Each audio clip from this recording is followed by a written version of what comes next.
কৃষি নির্ভর উত্তরের জনপদ গাইবান্ধা। সারা বছর এই জনপদের মাটিতে বিভিন্ন ফসল চাষ হয়। এবার কৃষিতে নতুন সম্ভাবনার দুয়ার খুলেছে কৃষি দম্পতির। ধান সহ প্রচলিত অন্য আবাদের পরিবর্তে তারা জেলায় প্রথমবারের মতো বাণিজ্যিকভাবে চাষ করেছেন ভিনদেশি সবজি বিটরুট। আসলে আমরা বিটরুট সম্পর্কে প্রথমে কিছুই জানতাম না।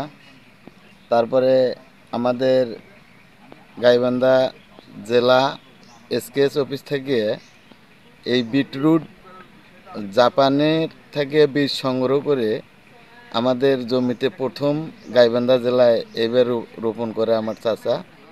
রোপণ করার পর আমরা বিটরুট সম্পর্কে জানতে পারি। বিটরুটের গাছ দেখতে অনেকটা পালং শাকের মতো হলেও এর রঙে ভিন্নতা আছে।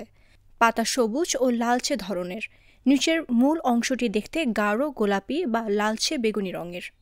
ফারুকুজ্জামান ফারুক ও মাহফুজা বেগম জানান, দীর্ঘদিন ধরে ধান পাট সহ প্রচলিত বিভিন্ন কৃষিপণ্য আবাদ করেছেন তারা। আমি বর্তমানে এই 20 শতক জমিতে আশা করছি প্রায় 80 থেকে 1 লক্ষ টাকার আমি আশা করছি, এবং এর যার এখন বর্তমান বাজার মূল্য আমি প্রায় 150 টাকা খুচরা বিক্রি করতেছি, পাইকারি আমি 120 টাকা 110 টাকা এরকমভাবে বিক্রি করতেছি। এটা লাগাচ্ছি আমি নভেম্বরের 14 তারিখে। এটা এসকেএসের সহযোগিতায় আমি এটা করছি। ওনারা আমাকে যথেষ্ট হেল্প করছে, ওনাদেরকে ধন্যবাদ আমি জানাই। কৃষি বিভাগ জানায়, বিটরুট চাষের জন্য গাইবান্ধার দোআঁশ ও বেলে দোআঁশ মাটি উপযুক্ত। মাত্র 3 মাসেই ফলন পাওয়া যায়। এ অঞ্চলে বিটরুট চাষের অপার সম্ভাবনা আছে। গাইবান্ধা কৃষি সম্প্রসারণ অধিদপ্তরের উপপরিচালক মোহাম্মদ খোরশেদ আলম বলেন, কৃষি বিভাগের পক্ষ থেকে কৃষক দম্পতিকে নিয়মিত পরামর্শ ও সহায়তা দেওয়া হচ্ছে। এটি ব্যাপকভাবে উৎপাদন করতে পারলে দেশের চাহিদা মিটিয়ে রপ্তানি করে বৈদেশিক মুদ্রাও আয় করা সম্ভব।